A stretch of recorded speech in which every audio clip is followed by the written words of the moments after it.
Frères en Christ et amis, bonjour une fois de plus. J'espère que vous allez bien par la grâce de Dieu. Notre méditation d'aujourd'hui est en rapport avec notre identité. Et le titre de notre méditation est « Es-tu ou êtes-vous un chrétien caméléon ?» Nous reconnaissons que le caméléon, c'est un animal qui change de couleur selon l'environnement dans lequel il se trouve ou selon l'objet qu'il touche. Mais le plus souvent, nous, en tant que chrétiens, nous sommes un peu comme le caméléon. On s'adapte selon l'atmosphère ou l'environnement dans lequel on se trouve. Pas forcément dans le sens positif, mais pour renier notre vraie identité en tant que fils et fille de Dieu. Et nous avons un exemple de l'apôtre Pierre, dans Matthieu chapitre 26, qui va être un peu comme ce chrétien caméléon.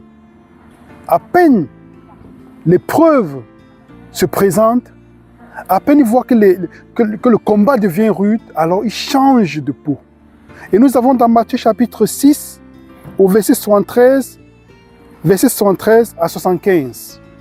Peu après, ceux qui étaient là s'étant approchés dit à Pierre, « Certainement tu es aussi de ces gens-là, car ton langage te fait reconnaître. » Donc, lors de l'arrestation de Jésus, quand la persécution devenait déjà plus proche, alors Pierre va renier son identité. Il va devenir ce chrétien caméléon. Il change de peau. Parce qu'il ne veut pas qu'on puisse l'identifier avec Jésus-Christ, avec son langage, parce qu'ils avaient un langage pur, un langage propre. Pas le type de langage que beaucoup de chrétiens ont aujourd'hui, avec des gros mots, pour ressembler à ceux du monde. Mais comment est-ce que Pierre va encore se comporter? Alors, il se mit à faire des imprécations et à jurer. Jésus-Christ nous dit dans sa parole de ne pas jurer, que notre oui soit oui et que notre non soit non. Que tout ce que nous ajoutons au-dessus vienne du malin. Et voulons encore, quand nous continuons, il reste qui dit, je ne connais pas cet homme. Aussitôt le coq chanta. Et nous savons que Pierre, il a pleuré. Pourquoi?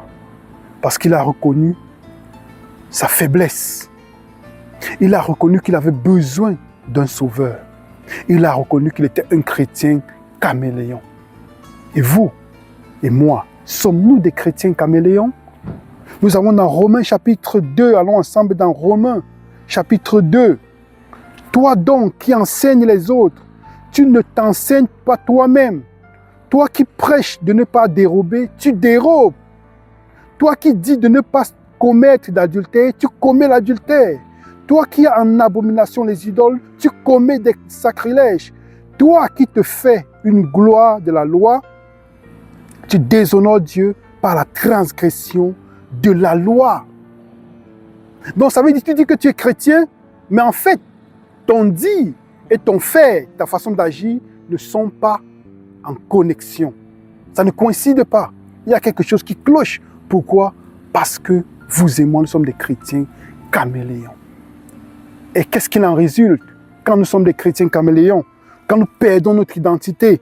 Lisons verset 24, Romains 2, chapitre 24. « Car le nom de Dieu est à cause de vous blasphémé parmi les païens, comme cela est écrit. » À cause du fait que nous sommes des chrétiens caméléons, à cause du fait que nous ne voulons pas assumer notre identité en tant que chrétiens et fils de Dieu, alors le nom de l'Éternel est blasphémé. Mais la promesse de l'Éternel est la suivante, que si nous occupons sa voix aujourd'hui, n'endurcissons pas nos cœurs, afin de ne pas être et de demeurer des chrétiens caméléons et de perdre notre identité. Que l'Éternel vous bénisse et nous bénisse tous, afin que nous puissions ne pas être des chrétiens caméléons. En Jésus-Christ, notre Seigneur et Sauveur. Amen.